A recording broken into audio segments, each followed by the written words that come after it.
علماء کرام کے بڑے مجمع کے سامنے بیان فرمائی۔ فضلائے ندوہ کا بڑا مجمع تھا، اور الوداعی نصیحت کے طور پر جو باتیں فرمائی ہیں، شروع کی تمہیدی کلمات میں آپ غور کریے گا کہ کتنی اہمیت سے، کتنی تاکید سے مولانا فرمانا چاہتے ہیں۔ اور یہ بات آپ کو معلوم ہے کہ حضرت شاہ ولی اللہ صاحب محدث دہلوی رحمۃ اللہ علیہ یہ وہ شخصیت ہیں کہ دارالعلوم دیوبند، مدارالعلوم سہارنپور، ندوۃ العلماء سب کے سب ان کو بڑا مانتے ہیں۔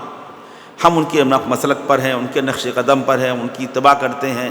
بہت بڑا احسان ہے پورے ملک پر، انڈیا، پاکستان، بنگلہ دیش پر بڑا احسان ہے حضرت شاہ ولی اللہ محدث دہلوی رحمۃ اللہ علیہ پر، اور ہر ایک حتیٰ کہ غیر مقلدین بھی اپنے آپ کو ان سے منسلک ہونے میں، ان کے سلسلے میں داخل ہونے میں، اور اپنے آپ کو ان کی طرف منسوب کرنے میں فخر محسوس کرتے ہیں، اپنے آپ کو جوڑتے ہیں ان سے، اپنا رشتہ ان سے جوڑتے ہیں، اپنی سرحد ان سے ملاتے ہیں، چاہے وہ مقلدین ہوں چاہے غیر مقلدین ہوں۔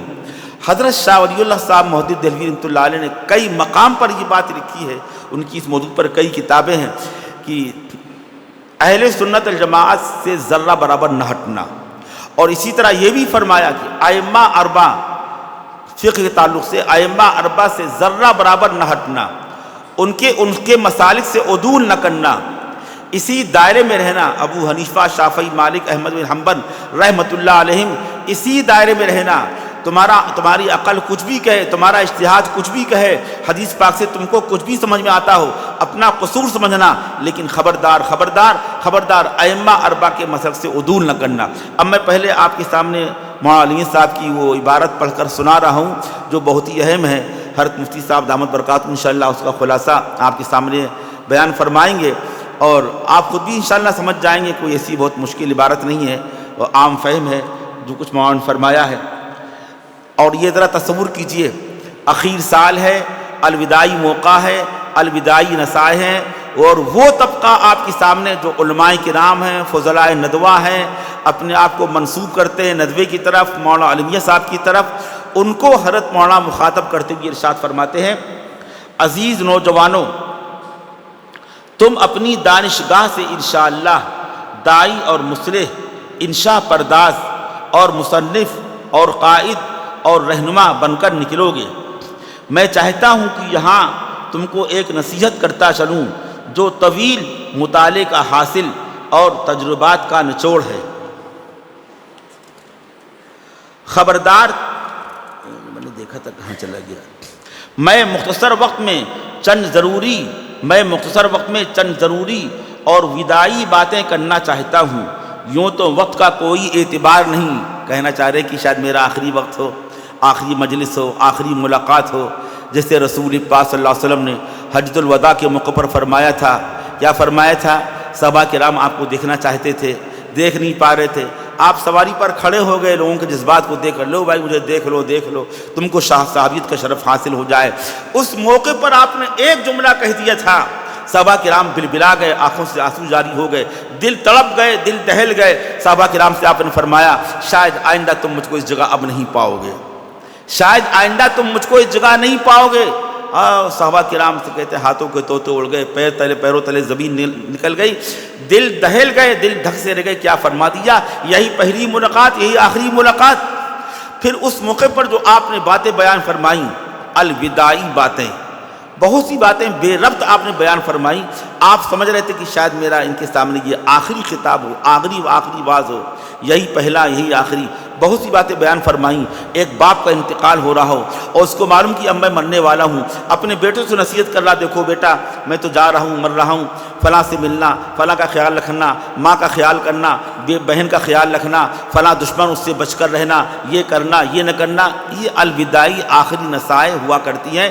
اسی طرح کی نصیحتیں فرما رہے مولانا علی میاں صاحب رحمۃ اللہ علیہ اپنے تمام فضلاء ندوہ، بلکہ تمام علماء کرام کو، اور بالواسطہ ہم کو اور آپ کو حضرت مولانا کی نصیحتیں میں آپ کے سامنے آپ کو پڑھ کر سنا رہا ہوں، اور یہ وہ نصائح ہیں، یہ وہ باتیں ہیں جو آپ کو سنانے جا رہا ہوں۔ یہ تمام علماء کرام، چاہے علماء دیوبند ہوں، چاہے علماء مدارالعلوم سہارنپور ہو، چاہے اور دوسرے طبقے کے دوسرے ادارے کے علماء کرام ہوں، گجرات کے ہوں، دوسرے ادارے کے ہوں، سب نے اس پر اتفاق کیا ہے۔ ایسی وہ نصیحتیں ہیں۔ یوں تو وقت کا کوئی اعتبار نہیں، مطلب کہ شاید میرا آخری وقت ہو، آئندہ تم سے ملاقات نہ ہو، اس لیے میں کچھ ضروری باتیں کہنا چاہتا ہوں، لیکن چونکہ یہ الوداعی جلسہ ہے اس لیے آپ سے وہی باتیں کروں گا جو میرے اپنے عقیدے اور اپنے تجربے اور مطالعے کے لحاظ سے مفید ہیں، اور میں جن کو آپ کے لیے مفید سمجھتا ہوں ان باتوں کو سرسری نہ سمجھیے گا، یہ ہزاروں صفحات کے مطالعے کا نچوڑ ہے۔ میں نے ہزاروں صفحات کا مطالعہ کیا، مولانا فرما رہے ہیں، اس کا خلاصہ تمہارے سامنے عرض کر رہا ہوں۔ اگرچہ یہ خود ستائی ہے، اپنی تعریف کر رہا ہوں اپنے منہ سے، اور اس میں کوئی فضیلت نہیں، محض اپنی بات میں اہمیت پیدا کرنے کے لیے کہتا ہوں کہ بہت کم لوگوں کو علماء سلف اور علماء معاصرین اور درمیانی دور کے علماء، خاص طور سے ہندوستان کے علماء کی تراجم پڑھنے کا موقع ملا ہوگا جتنا مجھے ملا ہے، اور جتنا مجھے دور حاضر کے علماء کے خاص طور پر بہت کم لوگوں کو علماء سلف اور علماء معاصرین اور درمیانی دور کے علماء، خاص طور پر ہندوستان کے علماء کی تراجم پڑھنے کا موقع ملا ہوگا جتنا مجھے ملا ہے، اور صحیح بات ہے، مولانا کا مطالعہ بہت وسیع تھا۔ علاوہ ازیں اللہ تعالیٰ نے بزرگوں کی خدمت میں رہنے کا موقع بھی نصیب فرمایا، سب جگہ گئے، مولوی صاحب حضرت رائے پور جایا کرتے تھے، مولانا پرتاپ گڑھی کے پاس جایا کرتے تھے، شاہ وسیع اللہ صاحب کے پاس الہ آباد جایا کرتے تھے، اور مولانا احمد علی لاہوری ان سے بھی استفادہ کیا، حضرت شیخ زکریا رحمۃ اللہ علیہ کے پاس سہارنپور جایا کرتے تھے، حضرت مدنی رحمۃ اللہ علیہ سے خاص تعلق تھا، سب سے اکتساب فیض کیا ہے اور مطالعہ کیا۔ اس کے بعد پھر کچھ نصیحتیں کی ہیں، اس مقام کی نصیحتوں کو چھوڑ کر کے جو نصیحتیں حضرت کی جو اس مجلس کا جو موضوع ہے اس موضوع سے تعلق رکھتی ہیں، وہ نصیحتیں میں آپ کے سامنے عرض کر رہا ہوں۔ حضرت مولانا سید ابو الحسن علی ندوی رحمۃ اللہ علیہ فارغ ہونے والے طلباء کو الوداعی نصیحت کرتے ہوئے ارشاد فرماتے ہیں، ایک نہایت ضروری اور اہم بات جو بہت تجربے کی ہے وہ یہ کہ میں نے بھی کتابیں پڑھی ہیں، اسلام کے مذاہب اربع اور ان سے باہر نکل کر تقابلی مطالعہ کیا ہے، شاید کم ہی لوگوں نے اس طرح کا مطالعہ کیا ہو۔ ان تمام مطالعے کے نچوڑ میں ایک گر کی بات بتاتا ہوں کہ جمہور اہل سنت کے مسلک سے کبھی نہ ہٹیے گا، جمہور مسلم اہل سنت کے مسلک سے کبھی نہ ہٹیے گا، اس کو لکھ لیجئے، چاہے آپ کا دماغ کچھ بھی بتائے، آپ کی ذہنیت آپ کو کہیں بھی لے جائے، آپ نے مطالعہ کیا ہے، آپ کا ذہن یہ کہہ رہا ہے فلاں کتاب میں یہ لکھا، فلاں نے یہ لکھا، فلاں نے یہ لکھا ہے، اب آپ تفرد اختیار کر رہے ہیں، مسلک اہل سنت سے ہٹ کر دوسری راہ اپنے اختیار کر لی ہے، آپ کو کہیں بھی لے جائے، کیسی ہی قوی دلیل پائیں، کیسی ہی مضبوط قوی دلیل ہو، کتاب کی، سنت کی، اجماع کی، قیاس کی پختہ دلیل ہو، جمہور کے مسلک سے نہ ہٹیے۔ اور پھر کیا فرما رہے ہیں، یہ صرف میں نہیں کہہ رہا ہوں، یہ وہ بات ہے جس کو ہمارے اور آپ کے استاد مولانا سید سلیمان ندوی رحمۃ اللہ علیہ نے اپنے بعض شاگردوں سے کہا، جیسا کہ مولانا اویس صاحب نقل کرتے تھے، اور سید صاحب سے ان کے استاد مولانا شبلی رحمۃ اللہ علیہ نے یہ بات کہی تھی۔ ہمارے تمام اکابر علماء دیوبند، علماء مدارس سہارنپور، اور ان سب سے پہلے جناب محمد الرسول اللہ صلی اللہ علیہ وسلم نے بھی اس بات کی اپنی پوری امت کو وصیت کی ہے، نصیحت کی، ہدایت کی ہے، تاکیدی وصیت کی ہے کہ اہل سنت والجماعت کی مسلک سے کبھی نہ ہٹنا، تمہارا دماغ کچھ بھی کہے، عقل تمہاری کچھ بھی کہے، جو چیز اہل سنت والجماعت نے لکھی ہے، کتابوں میں لکھی ہوئی معتبر کتابوں میں، خبردار اپنی دلیل پر، اپنے فہم پر اعتماد مت کرنا، اس سے ذرہ برابر نہ ہٹنا۔ بعض لوگ چمک دمک والی تحریر پڑھ کر دھوکہ کھا جاتے ہیں اور شہیدوں کا مذاق اڑاتے ہیں، کہیں علماء سلف کا مذاق اڑاتے ہیں، کئی مفسرین ان کے تیر کا نشانہ بنتے ہیں، لہذا مسلک جمہور سے اپنے کو وابستہ رکھیے، اس کا بڑا فائدہ ہوگا، اللہ کی خاص عنایت ہوگی، اس کی نصرت اور برکت ہوگی۔ اور یہ باتیں بیان کی ہیں، آپ کو علمی ذوق و مطالعے کا شوق بھی ہے، اسلامی لٹریچر پڑھتے ہیں، ایک بات میں اپنے تجربے کی بنا پر کہتا ہوں کہ آپ سلف صالحین اور امت کے ان لوگوں سے جنہوں نے اپنے دائرے میں دینی اور ملی کام کیا ہے، خبردار بدگمان نہ ہوئیے گا، یہ بڑے خطرے کی بات ہے، یہ بات ہمارے ان بھائیوں میں بہت زیادہ پیدا ہوتی جا رہی ہے جن کا سارا انحصار مطالعے پر ہے، وہ تنقیدی کتابیں اور مضامین پڑھتے ہیں تو ان کو ایسا نظر آنے لگتا ہے کہ کسی نے اسلام پر مکمل کام ہی نہیں کیا۔ جتنے بھی فرقے آئے ہیں اپنے اسلاف کو انہوں نے نشانہ بنایا، ان کے کارناموں پر انہوں نے پانی پھیر دیا اور اپنی کوشش پر اعتماد کیا، اپنے عقل پر فہم پر اعتماد کیا، وہیں سے فرقے پیدا ہو گئے۔ جتنے بھی فرقے پیدا ہوئے، مولانا مودودی صاحب نے بہت کام کیا، اللہ تعالیٰ نے بہت کام لیا ان سے، لیکن بعض باتیں ان سے ایسی ہوئیں، بعض غلطیاں، بعض چوک ان سے ایسی ہوئی کہ اہل سنت والجماعت کا دامن چھوڑ دیا، بس بہک گئے۔ شیطان ایسا نہیں بہکاتا، ذرا سا شوشہ چھوڑ دے گا بس، اور وہ غلطی کیسی ہوگی؟ بنیادی عقیدے والی غلطی ہوگی۔ کیا بس وہ بات نہیں کرو؟ اچھا، مولانا مودودی صاحب نے ایک فرقہ آپ نے پڑھا ہوا کتابوں میں، معتزلہ کا نام آتا ہے، محدثین شرح حدیث بیان کرتے ہیں۔ معتزلہ کی بنیادی غلطی کیا ہے؟ کبھی اس پر ہم کو غور کرنا چاہیے۔ انہوں نے عقل کو حاکم بنایا شریعت پر۔ ہر انسان کو اللہ نے 3 چیزیں دی ہیں، طبیعت ہے، عقل ہے، شریعت ہے۔ طبیعت کو ساری دنیا یہ کرتی ہے، طبیعت کو تابع کر دو عقل کے۔ جب کبھی طبیعت میں اور عقل میں ٹکراؤ ہو، طبیعت کا تقاضا کچھ اور ہے، عقل کا تقاضا کچھ اور ہے، ساری دنیا کے سارے عقلاء حکما یہ کرتے ہیں کہ طبیعت کو، نفس کو مغلوب کرتے ہیں اور عقل کو حاکم و غالب قرار دیتے ہیں۔ طبیعت کہہ رہی ہے، نفس یہ کہہ رہا ہے کہ کڑوی دوا نہ کھاؤ، بیٹا بیمار ہے آپریشن مت کراؤ، کڑوی دوا مت کھلاؤ، رو رہا ہے، چلا رہا ہے۔ طبیعت ہماری باپ کی کہہ رہی ہے کہ نہیں کڑوی دوا مت کھلاؤ، لیکن عقل کہتی ہے اگر نہیں دوا کھلاؤ گے، آپریشن نہیں کراؤ گے اور بڑا مرض پیدا ہو جائے گا، مرض متعدی ہو جائے گا، علاج کرانا ضروری ہے، بچہ رو رہا ہے، رونے دو، ضد کرتا ہے، ضد کرنے دو۔ طبیعت کو مغلوب اور عقل کو حاکم کرتے ہیں۔ اسی طریقے سے طبیعت اور عقل کا جب ٹکراؤ ہو شریعت پر تو شریعت کو حاکم قرار دیں گے ہم، طبیعت کو اور عقل کو مغلوب کر دیں گے۔ معتزلہ کی بنیادی غلطی یہ ہے کہ انہوں نے عقل کو حاکم قرار دیا۔ عقل حاکم ہے، عقل غالب ہے۔ شریعت کوئی قرآن پاک کی کوئی آیت یا کوئی حدیث پاک ایسی ہے جو ان کی عقل کے خلاف ہے، عقل فہم میں نہیں آ رہی ہے، انہوں نے شریعت کا انکار کیا، قرآن کا انکار کیا، حدیث کا انکار کیا، توجیہ و تعبیر کر دی کہ عقل میں یہ بات نہیں آ رہی، لہذا ہم اس کا انکار کرتے ہیں۔ انہوں نے رؤیت باری تعالیٰ کا انکار کر دیا، جنت میں حق تعالیٰ کا بھی، یہاں جنت میں بھی حق تعالیٰ کا دیدار نہیں ہوگا، کہ لا تدرکہ الابصار وهو يدرك الابصار، حالانکہ دنیا کے بارے میں کہا گیا ہے جنت میں تو دیدار ہوگا، للذین احسنوا الحسنى وزیادہ، حق تعالیٰ کا دیدار ہی اس سے مراد ہے۔ حدیثیں اس پر ناطق شاہد ہیں کہ جنت میں حق تعالیٰ کا دیدار ہوگا۔ وہ کہہ رہے ہیں کہ اپنی عقلی دلیل انہوں نے سامنے پیش کر دی کہ ارے بھائی ہماری آنکھ تو فانی ہے، ان آنکھوں سے کیسے ہم حق تعالیٰ کا دیدار کر سکتے ہیں، حق تعالیٰ تو باقی ہے، ہم فانی ہیں۔ اس طرح انہوں نے عقل کا، عقلی دلیل کا اعتبار کرتے ہوئے اہل سنت والجماعت کے مسلک کا انکار کر دیا۔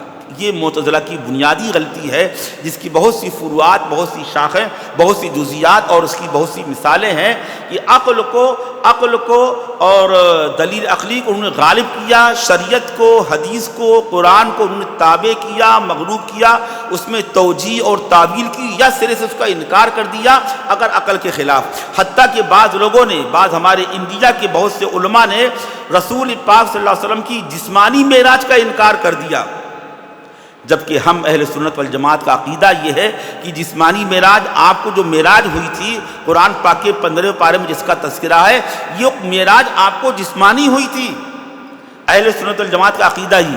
لیکن انہوں نے عقلی طور پر کہا ارے بھائی یہ کیسے ممکن ہے، جب ایک طبقہ ہے، ارے بھائی چھوڑو یہ سب، یہ بھائی بات ہے، یہ ذہن منتشر ہو رہا ہے۔ کہا یہ طبقہ ایک طبقہ ہے، اوپر طبقہ زمہریریہ، اتنی ٹھنڈک، اتنا سرد طبقہ ہے، وہاں پر جا کر کے آدمی زندہ نہیں رہتا ہے، مر جاتا ہے، جا نہیں پائے گا۔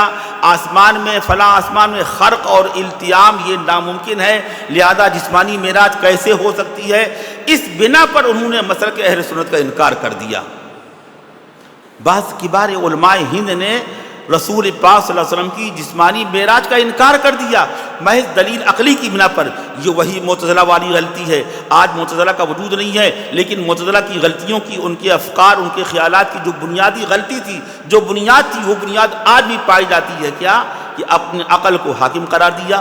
قرآن حدیث میں اگر توجیہ تعویل ممکن ہے تو توجیہ تعویل کی، ورنہ سرے سے انکار کر دیا. اس کی ایک مثال یہ ہے کہ معراج جسمانی کا اس بنا پر انکار کر دیا کہ اوپر ایک طبقہ ہے زمہریہ، وہاں پر ٹھنڈک میں کیسے انسان زندہ رہے گا، رسول پاک صلی اللہ علیہ وسلم کیسے زندہ رہیں گے، یہ کیسے ممکن ہے، اور آسمان میں کیسے خرق ہوگا، کیسے التیام ہوا ہوگا، بس اس کا انکار کر دیا. جب قرآن پاک سے یہ بات ثابت ہے، حدیث پاک سے یہ ثابت ہے، اس کے انکار کی ہمارے پاس کوئی گنجائش نہیں ہے. حق تعالیٰ کی قدرت تو بہت وسیع ہے، حق تعالیٰ کی قدرت تو ایسی ہے ایک چھوٹے سے دانے سے اتنا بڑا درخت پیدا کر دے، ایک قطرے سے اتنا بڑا انسان پیدا کر دے. حق تعالیٰ کی قدرت تو ایسی ہے کہ پہاڑ سے اونٹنی پیدا کر دے، پہاڑ سے جانور پیدا کر دے، سب ہوگا حق تعالیٰ کی قدرت. تو ہم اہل سنت والجماعت کا عقیدہ یہ ہے. مولانا مودودی صاحب بھی اسی فکر سے متاثر ہو گئے، معتزلہ والی غلطی انہوں نے اختیار کر لی. مسلم شریف کی روایت، بخاری شریف کی روایت صحیح روایت ہے، روایت صحیح ہے، روایت صحیح ہے. حضرت سلیمان علیہ السلام نے کہا تھا ایک موقع پر کہ آج میں اپنی بیویوں سے ملاقات کروں گا. بعض روایتوں میں 60 کی تعداد ہے، بعض روایتوں میں 70 کی تعداد ہے. سب سے ملاقات کروں گا اور سب سے حمل ٹھہرے گا، اور سب سے ایک مجاہد پیدا ہوگا، ایک مجاہد پیدا ہوگا. بس ایک اس کا تذکرہ کیا اور سب سے ملاقات کی. کسی سے بھی نہ حمل ٹھہرا، نہ مجاہد، نہ بچہ کوئی نہیں پیدا ہوا، نہ مجاہد کا بچہ پیدا ہو، کوئی نہیں پیدا ہوا. ایک بیوی سے خالی ایک ناقص الخلقت ایک بچہ پیدا ہوا. وَأَلْقَيْنَا عَلَىٰ كُرْسِيٍّ جَسَدًا ثُمَّ نَابَ. یہ بعض لوگوں نے اس کی تفسیر یہ بات کہی ہے. راجح قول کے مطابق ان آیتوں کا مصداق یہ نہیں ہے، لیکن قصہ صحیح ہے. لیکن مولانا مودودی صاحب نے اپنی تفسیر تفہیم القرآن میں اس کو لکھا، اس واقعے کا ذکر کیا جس کو حدیث پاک میں بیان کیا گیا ہے. حدیث پاک بالکل صحیح ہے، مسلم شریف میں، بخاری شریف میں. مولانا مودودی صاحب لکھتے ہیں کہ حدیث پاک اگرچہ صحیح ہے، حدیث پاک اگرچہ مسلم بخاری کی ہے، حدیث پاک کی روایت اگرچہ بالکل ثقہ اور عادل ہے، لیکن روایت کے الفاظ پکار کر یہ کہہ رہے ہیں ایسا ہرگز نہیں ہو سکتا. کیوں نہیں ہو سکتا؟ ہماری عقل میں نہیں آ رہا، ہماری عقل میں نہیں آ رہا، اس لیے نہیں ہو سکتا. شیخ تقی عثمانی صاحب حفظہ اللہ تعالیٰ نے فتح الملہم شرح مسلم میں اس قصے کو تفصیل بیان کیا اور شرح میں نقد کیا ہے اور تفصیل سے ذکر کیا ہے. شیخ الاستاد المودودی جو کچھ کہا بیان کیا ہے، اس کی تغلید کی ہے، تردید کی ہے، کہا میرے تو رونگٹے کھڑے ہو جاتے ہیں. شیخ تقی عثمانی صاحب نے بیان کیا اور کھل کر کس کی تردید کی ہے. بنیادی غلطی کیا ہے؟ مولانا مودودی صاحب فرماتے ہیں کہ سردی کی لمبی سے لمبی راتیں، کتنی لمبی راتیں اتنے گھنٹوں کی ہو، ایک بار جمع کرنے میں، ایک بار بیوی سے ملاقات کرنے میں کم از کم اتنا وقت صرف ہوگا. اور گڑا بھاگ پورا حساب لگایا. سردی کی لمبی سے لمبی راتوں میں 60-70 بیویوں سے ملاقات کرنا بالکل ناممکن ہے. بس اس بنا پر انکار کر دیا، عقل میں آنے والی بات نہیں. حساب لگایا، تقسیم کی، بس دلیل عقلی کی بنا پر. ارے بھائی، ہم اہل سنت والجماعت کا عقیدہ ہے. کیا عقیدہ ہے؟ کرامات الاولیاء حق. کرامت کے طور پر سب ممکن ہے نا، سب ممکن ہے. آپ لوگوں نے مسئلہ پڑھا ہوگا، آپ کے ہاں بھی ہوگا، ہمارے فقہاء حناف نے بھی لکھا ہے. شوہر یہاں ہے، مرد یہاں پر ہے، اور عورت اس کی بیوی اس کی امریکہ لندن میں ہے. بظاہر کوئی ملاقات نہیں، یعنی ملاقات کے ظاہری آثار نہیں ہے، اور شادی ہو جانے کے بعد بظاہر ملاقات نہیں ہوئی، اور لڑکا پیدا ہو جائے تو شریعت یہ کہتی ہے یا تو یہ لعان کرے، انکار کر دے میرا بیٹا نہیں ہے. انکار کر دے گا تو اس کا اعتبار کیا جائے گا. اگر انکار نہیں کرتا ہے تو شریعت یہ کہتی ہے الولد للفراش للعار الحجر. اس حدیث پاک کا مقتضی ہے کہ لڑکا اسی سے ہوگا. اب کیسے؟ بظاہر تو وہ لندن میں ہے، یہ انڈیا میں ہے، ملاقات نہیں ہے، کیسے نسب کیسے ہو جائے گا؟ صحیح و ثابت النسب کیسے ہوگا؟ ارے امکان تو ہے کہ نہیں ہے. یہاں پر بھی ہمارے فقہاء نے کرامات الاولیاء حق کو سامنے رکھتے ہوئے کہا یہ ممکن ہے، کرامت کے طور پر ممکن ہے. وہ پہنچ جائے یا وہ آ جائے، کرامت کے طور پر یہ ممکن ہے. جنات اٹھا کے اس کو لے جائیں، اس کو لے آئیں، سب ممکن ہے. احتمال بعید تر صحیح. لیکن جب وہ انکار نہیں کر رہا، لعان نہیں کر رہا ہے، تو صحیح اور ثابت النسب اور حلالی قرار دیا ہے. بہت سے مسائل میں اسی طریقے سے یہاں پر بھی کرامت کے طور پر کیا ممکن نہیں ہے؟ حضرت سلیمان علیہ السلام کے لیے ہمارے صوفیہ فرماتے ہیں طی زمان اور طی مکان. یہ ایک اصطلاح ہے، ایک اصطلاح ہے کرامت کی. زمانے کو لپیٹ دیا گیا، ایک زمانے میں آپ جو بہت سے لوگ کام کرتے ہیں 10 گھنٹے میں، اللہ تعالیٰ نے آپ کو آپ کے لیے زمانے کو لپیٹ دیا یا اس میں وسعت پیدا کر دی ہے۔ تعبیر کا فرق ہے، جو چاہیے آپ تعبیر اختیار کر لیجیے۔ آپ نے 10 منٹ میں وہ کام کر لیا کہ لوگ جو 10 گھنٹے میں یا 10 دن میں کام کرتے۔ ممکن ہے یہ بات ممکن ہے۔ حضرت شاہ عبدالعزیز صاحب رحمۃ اللہ علیہ نے لکھا ہے، میں نے پڑھا ان کی کتاب کمالات عزیزی، اس میں ملفوظات ہیں کہ علامہ جلال الدین سیوطی رحمۃ اللہ علیہ، اتنی کتابیں ان کی ساری کتابوں کا حساب لگایا گیا تو ایک دن میں غالباً 15 صفحہ لکھنے کا اوسط بیٹھ رہا ہے پوری زندگی، جب سے پیدا ہوئے اور وفات کے وقت تک۔ آگے فرماتے ہیں شاہ عبدالعزیز صاحب رحمۃ اللہ علیہ کہ آخر وہ بچپنا گزرا ہوگا، پڑھا ہوگا بھی، بچے ہیں بیمار ہوئے ہوں گے، نمازوں کا پڑھنا کیسے کام کر لیا روزانہ۔ ان کی سارے صفحات جو انہوں نے لکھے ہیں، ان کی کتابوں کے صفحات کو ان کی زندگی کے ایام پر تقسیم کیا گیا تو پیدائش سے لے کر مرتے دم تک روزانہ کا یومیہ کتنے صفحات ہو رہے ہیں؟ 15 صفحے ہو رہے ہیں، 12 یا 15 صفحے لکھے ہیں۔ کیسے کام کیا ہوگا؟ جوانی تک تو وہ لکھنے کی نوبت نہیں آئی، پر لکھا، پڑھا، کام کیا، بیماری ہے، آزار ہیں، بیوی بچے ہیں، اللہ تعالیٰ نے وقت میں برکت دی۔ اسی کا نام طی زمان ہے، یہی کرامت ہے، اللہ نے کام لیا ان سے۔ اس امت میں ایسے لوگ موجود ہیں۔ پھر سلیمان علیہ السلام پیغمبر تھے تو کرامت کے طور پر بالکل ممکن ہے، لیکن کرامت کا انہوں نے اعتبار نہیں کیا، اللہ کی قدرت کا وہ سامنے نہیں رکھا، بس انہوں نے ایک حساب لگایا۔ عقل میں یہ بات آنے والی نہیں ہے کہ ایک رات میں 60 یا 70 بیویوں سے کیسے ملاقات کریں گے ایک رات میں؟ اللہ چاہے تو سب ممکن ہے۔ اس بنا پر انکار کر دیا انہوں نے، بخاری کی روایت کا انکار کیا، مسلم کی روایت کا انکار کیا، اور یہ کہہ کر انکار کیا روایت اگرچہ صحیح ہے، روایت اگرچہ سب کے سب ثقہ ہیں، عادل ہیں، لیکن روایت کے الفاظ پکار کر یہ کہہ رہے ہیں کہ ایسا نہیں ہو سکتا۔ دیکھیے کہاں سے بہکا ہے شیطان۔ بہت کام دیا اللہ تعالیٰ نے، ان سے بہت کام کیا ہے۔ اسکول کالج جدید تعلیم یافتہ طبقہ جو ہے نا، ان کی بہت سی اصطلاحات ہیں اور بہتوں کی اصلاح ہوئی ہے، لیکن بس شیطان نے ایک حملہ کر دیا۔ اس کو فرما رہے ہیں مولانا علی میاں صاحب، خبردار 1 انچ نہ ہٹنا، تمہاری دلیل، تمہاری عقل، تمہارا ذہن، تمہارا فہم تم کو کہیں بھی لے جائے، خبردار اپنے عقل و فہم کا اعتبار نہ کرنا، بلکہ مسلک اہل سنت والجماعت پر ڈٹے رہنا، جمے رہنا۔ یہ بنیادی غلطی معتزلہ اسی سے بہکے، اور معتزلہ والی گمراہی ہمارے بعض مولوی علماء میں آ گئی۔ اسی سے بچانا چاہ رہے ہیں مولانا علی صاحب ہم کو اور آپ کو سب کو کہ خبردار مسلک اہل سنت سے ذرہ برابر تم انحراف نہ کرنا، ان سے منہ نہ بولنا، 1 انچ ذرہ برابر بھی اس سے تمہارے قدم ڈگمگانے نہ پائے، یہ فرمایا۔ اسی طرح ائمہ اربعہ کے تعلق سے ان سے بھی تم ان کے ائمہ اربعہ کے حدود سے باہر قدم نہ نکالنا، اس سے تعدی نہ کرنا، اسی دائرے میں رہنا۔ اس کے متعلق انشاءاللہ بھی اور عرض کروں گا کہ آج کل یہ فتنہ بہت پھیل رہا ہے، ائمہ اربعہ کوئی چیز ہی نہیں، کہتے 4 مسلح کہاں سے آ گئے، اس کے متعلق بھی آپ کے سامنے عرض کر رہا ہوں۔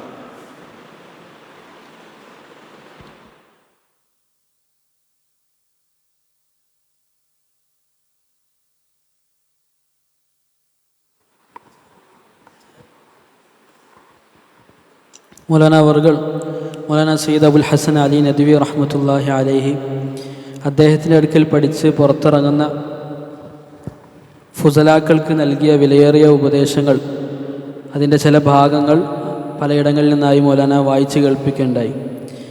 മൗലാന അവർകൾ പറയുകയാണ്, പ്രിയപ്പെട്ട സുഹൃത്തുക്കളെ, നിങ്ങൾ ഇന്ന് നിങ്ങളുടെ സ്ഥാപനത്തിൽ നിന്ന് ദായികളായി, അതുപോലെ സംസ്കരണത്തിന് വേണ്ടി ഗ്രന്ഥകാരന്മാരായി, നേതാക്കന്മാരെയൊക്കെ പുറത്തിറങ്ങുകയാണ്. നിങ്ങൾക്ക് ഞാനൊരു നസീഹത്ത് നൽകാൻ ആഗ്രഹിക്കുകയാണ്. എൻ്റെ ദീർഘകാല ജീവിതത്തിലെ വായനയുടെയും അനുഭവങ്ങളുടെയും അടിസ്ഥാനത്തിൽ എനിക്ക് ലഭിച്ച വളരെ പ്രധാനപ്പെട്ട ചില കാര്യങ്ങളാണ് നിങ്ങളുടെ ശ്രദ്ധയിൽപ്പെടുത്താൻ ഞാൻ ആഗ്രഹിക്കുന്നത്. വളരെ കുറഞ്ഞ സമയത്ത് ചില പ്രധാനപ്പെട്ട കാര്യങ്ങൾ പറയാൻ ആഗ്രഹിക്കുകയാണ്. പ്രത്യേകിച്ച് ഒരു വിടവാങ്ങൽ പ്രസംഗം പോലെയാണ് ഞാനിത് നടത്തുന്നത്. മൗലാന പറയുകയാണ്, മൗലാന അബുൽ ഹസൻ അലി നദ്വി റഹ്മത്തുള്ളാഹി അലൈഹി ഒരു പക്ഷേ തൻ്റെ ജീവിതത്തിൻ്റെ അവസാന സമയങ്ങളാണെന്ന് അദ്ദേഹത്തിന് തോന്നിയിട്ടുണ്ടാകാം. റസൂലുള്ളാഹി സ്വല്ലല്ലാഹു അലൈഹി വസല്ലമ തങ്ങൾ ഹജ്ജത്തുൽ വദാഇൽ അവിടെ കൂടിയിരുന്ന മുഴുവൻ സ്വഹാബാക്കളോടും വളരെ ഗൗരവത്തോടു കൂടി ഒരു പക്ഷേ അടുത്ത വർഷം ഈ ഒരു സ്ഥലത്ത് വെച്ച് നിങ്ങളെനിക്ക് കാണാൻ കഴിയില്ല, അതുകൊണ്ട് വളരെ പ്രധാനപ്പെട്ട ചില ഉപദേശങ്ങൾ നിങ്ങൾക്ക് നൽകുകയാണെന്നൊക്കെ പറഞ്ഞ് തങ്ങൾ ഒട്ടകത്തിൻ്റെ പുറത്ത് കയറി റസൂലുള്ളാഹി സ്വല്ലല്ലാഹു അലൈഹി വസല്ലമ തങ്ങൾ എല്ലാവർക്കും കാണത്തക്ക വിധം എല്ലാവർക്കും തങ്ങളുടെ സ്വഹാബിയാകാനുള്ള ആ ഒരു ഷറഫ്, ആ ഒരു ശ്രേഷ്ഠത ലഭിക്കത്തക്ക വിധം തങ്ങൾ സ്വല്ലല്ലാഹു അലൈഹി വസല്ലം എല്ലാവരുടെയും മുമ്പിൽ പ്രത്യക്ഷപ്പെട്ട് ഒരുപാട് ഉപദേശങ്ങൾ നൽകിയിരുന്നു. അതുപോലെ ഒരു പക്ഷേ മൗലാന അബുൽ ഹസൻ അലി നദ്വി റഹ്മത്തുള്ളാഹി അലൈഹിക്കും തോന്നിയിട്ടുണ്ടാകാം അദ്ദേഹത്തിൻ്റെ അവസാന സമയങ്ങളാണെന്ന്. അതുകൊണ്ട് അദ്ദേഹം പറയാണ്, ചില കാര്യങ്ങൾ ഞാൻ പറയാൻ ആഗ്രഹിക്കുകയാണ്. എൻ്റെ വിശ്വാസത്തിൻ്റെ അടിസ്ഥാനത്തിൽ, എൻ്റെ അനുഭവങ്ങളുടെ അടിസ്ഥാനത്തിൽ, എൻ്റെ വായനയുടെ അടിസ്ഥാനത്തിൽ നിങ്ങളെ സംബന്ധിച്ചിടത്തോളം അത് വളരെ ഫലപ്രദമായിരിക്കും, അത് ഉപകാരപ്രദമായിരിക്കുമെന്ന് ഞാൻ വിശ്വസിക്കുകയാണ്. അതുകൊണ്ട് ഈ കാര്യങ്ങൾ നിങ്ങൾ നിസ്സാരമായി കാണരുത്. ആയിരക്കണക്കിന് പേജുകൾ വായിച്ചിട്ട് കിട്ടിയ അതിൻ്റെ ആകത്തുകയാണ്. ഒരുപക്ഷെ ഒരു കാര്യം പറഞ്ഞാൽ അത് ആത്മപ്രശംസയായി പോകും. പക്ഷേ അതിൻ്റെ പ്രാധാന്യത്തിൻ്റെ പേരിലും നിങ്ങളത് ഗൗരവത്തിൽ എടുക്കണം എന്നതിൻ്റെ പേരിലും ഒരു കാര്യം ഞാൻ പറയുകയാണ്. ഞാൻ വായിച്ച അത്ര മുൻഗാമികളായ ഉലമാക്കളെക്കുറിച്ച്, ആധുനികരായ പണ്ഡിതന്മാരെക്കുറിച്ച്, അവരുടെ ഇടയിൽ വന്ന ഉലമാക്കളെക്കുറിച്ചൊക്കെ അവരുടെ തർജമകൾ, അവരുടെ ജീവചരിത്രങ്ങൾ ഞാൻ വായിച്ച അത്ര ഒരു പക്ഷേ മറ്റാർക്കും വായിക്കാനുള്ള അവസരം ഉണ്ടായിട്ടുണ്ടാവുകയില്ല.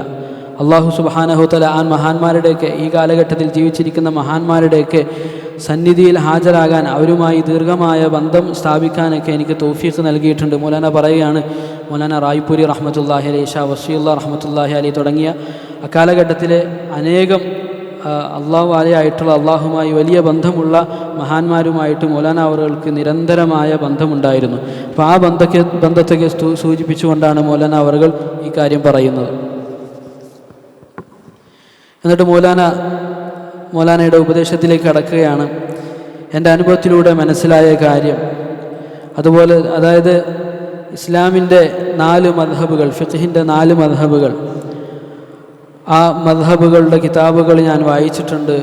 ആ മദ്ഹബുകളുടെ പുറത്തുള്ള മറ്റുള്ള പണ്ഡിതന്മാരുടെയും മറ്റു ചിന്താഗതികളിലുള്ള ആളുകളുടെയൊക്കെ ഗ്രന്ഥങ്ങളും മറ്റുമൊക്കെ ഞാൻ വായിച്ചിട്ടുണ്ട്. ഇത്രത്തോളം വായിച്ചവർ ഒരു പക്ഷേ ഉണ്ടായിരിക്കുകയില്ല. ആ വായനയുടെ രത്നചുരുക്കമാണ് ഞാൻ പറയുന്നത്. അഹ്ലുസുന്നത്തിൻ്റെ മസ്ലക്കിൽ നിന്ന്, അവരുടെ വഴിയിൽ നിന്ന് ഒരു കാരണവശാലും നിങ്ങൾ മാറിപ്പോകരുത്. അല്പം പോലും നിങ്ങൾ തെന്നിപ്പോകരുത്. നിങ്ങളിത് എഴുതി വെച്ചേക്കുക, കുറിച്ച് വെച്ചേക്കുക. നിങ്ങളുടെ ബുദ്ധി നിങ്ങളോട് എന്ത് പറഞ്ഞാലും നിങ്ങൾക്കത് ഉൾക്കൊള്ളാൻ കഴിയുന്നില്ല എങ്കിലും, നിങ്ങളുടെ ചിന്താഗതി പ്രകാരം എത്ര ശക്തമായ തെളിവുകൾ നിങ്ങൾക്ക് ലഭിച്ചാലും ജുംഹൂറിൻ്റെ അഭിപ്രായത്തിൽ നിന്ന് നിങ്ങൾ ഒരു കാരണവശാലും മാറിപ്പോകരുത്. മൗലാന പറയാണ്, ഈ കാര്യം എൻ്റെയും നിങ്ങളുടെയൊക്കെ ഉസ്താദായ മൗലാന സയ്യിദ് സുലൈമാൻ നദ്വി റഹ്മത്തുള്ളാഹി അലൈഹി അദ്ദേഹത്തിൻ്റെ ചില ശിഷ്യന്മാർക്ക് പറഞ്ഞു കൊടുത്തതാണ്. മൗലാന ഉവൈസ് സാഹിബ് ഇത് ഉദ്ധരിക്കുന്നുണ്ട്. സയ്യിദ് സാഹിബിന്, മൗലാന സയ്യിദ് സുലൈമാൻ നദ്വിക്ക് ഈ കാര്യം അദ്ദേഹത്തിൻ്റെ ഉസ്താദായ ഷിബിലി നൊമാനി റഹ്മത്തുള്ളാഹി അലൈഹിയാണ് പറഞ്ഞു കൊടുത്തത്. മൗലാന പറയുന്നു, വളരെ ആകർഷണീയമായ ധാരാളം എഴുത്തുകൾ കണ്ടിട്ട് അതിൻ്റെ പുറമോടിയിൽ നിങ്ങൾ ആകൃഷ്ടരായി പോകും. അങ്ങനെ ദീനിനു വേണ്ടി ജീവൻ തന്നെ അർപ്പിച്ച ശുഹദാക്കളെ പരിഹസിക്കും, മുൻഗാമികളായ ഉലമാക്കളെ പരിഹസിക്കും. ചിലപ്പോൾ മുഫസ്സിരീങ്ങളായിരിക്കും അവരുടെ വിമർശനങ്ങൾക്ക് ഇരയാകുക, മുഹദ്ദിസീങ്ങൾ അതിൽ പെട്ടുപോകും. ഇത്തരത്തിലുള്ള ആളുകൾ നിങ്ങൾ ശ്രദ്ധിക്കണം, നിങ്ങൾ അങ്ങനെ ആകരുത്. അതുകൊണ്ട് ജുംഹൂറിൻ്റെ മസ്ലക്കിൽ നിന്ന് ഒരു കാരണവശാലും നിങ്ങൾ മാറിപ്പോകരുത്. നിങ്ങൾ ആ മസ്ലക്കിൽ തന്നെ ഉറച്ചു നിൽക്കണം. അതിന് വലിയ പ്രയോജനമുണ്ടാകും. അള്ളാഹുവിൻ്റെ ഭാഗത്തുനിന്ന് വലിയ കരുണയും അള്ളാഹുവിൻ്റെ പ്രത്യേകമായ കരുതലും നമുക്ക് കിട്ടാൻ അത് കാരണമാകും. അവൻ്റെ സഹായം ഉണ്ടാകും, ബറക്കത്തുണ്ടാകും, നമ്മുടെ അന്ത്യം നന്നാകും. അതിനുവേണ്ടി നമ്മൾ ചെയ്യേണ്ടത് നമ്മൾ ജുംഹൂറിൻ്റെ അഹ്ലുസുന്നത്തിൻ്റെ മസ്ലക്കിൽ തന്നെ അടിയുറച്ചു നിൽക്കലാണ്. മൗലാന അവർ പറയാണ്, മുഅ്തസിലക്കാർ അവർക്ക് സംഭവിച്ച പ്രശ്നം,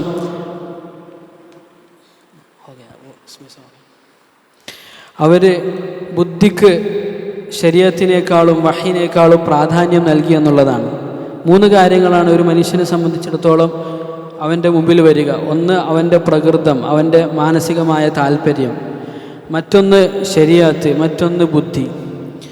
ഈ മനുഷ്യൻ്റെ പ്രകൃതം, അവൻ്റെ മാനസികമായ താല്പര്യവും ബുദ്ധിയും തമ്മിൽ വൈരുദ്ധ്യമുണ്ടാകുമ്പോൾ, ഇവ രണ്ടും തമ്മിൽ ഏറ്റുമുട്ടുമ്പോൾ സ്വാഭാവികമായും മനുഷ്യൻ ബുദ്ധിക്കാണ് പ്രാമുഖ്യം കൽപ്പിക്കേണ്ടത്. ഉദാഹരണത്തിന് എന്തെങ്കിലുമൊക്കെ അസുഖത്തിൻ്റെ പേരിൽ മരുന്ന് കഴിക്കുകയാണെങ്കിൽ മരുന്ന് പലപ്പോഴും നമുക്ക് ഇഷ്ടപ്പെടുകയില്ല. പക്ഷെ അതിൻ്റെ പേരിൽ മരുന്ന് മാറ്റിവെക്കാൻ പാടില്ല. അപ്പോൾ നമ്മുടെ മനസ്സ് പറയുന്നു മരുന്ന് കഴിക്കേണ്ട, പക്ഷെ ബുദ്ധി പറയുന്നു കഴിക്കണം. നമ്മളവിടെ ബുദ്ധിയാണ് ഹാക്കിമാക്കുക, ബുദ്ധിയുടെ തീരുമാനത്തിനാണ് മുൻഗണന കൊടുക്കുക. എന്നാൽ തൊബിയത്തും ശരീഅത്തും, മനുഷ്യൻ്റെ പ്രകൃതി, മാനസികമായ താല്പര്യങ്ങൾ, ബുദ്ധി, ശരീഅത്ത്, ഈ 3 കാര്യങ്ങൾ തമ്മിലാണ് വൈരുദ്ധ്യം ഉണ്ടാകുന്നെങ്കിൽ അവിടെ ശരീഅത്തിനാണ് മറ്റ് 2 കാര്യങ്ങളെക്കാളും മുൻഗണന നൽകേണ്ടത്. ഇവിടെയാണ് മുഅ്തസിലക്കാർക്ക് പിഴച്ചത്.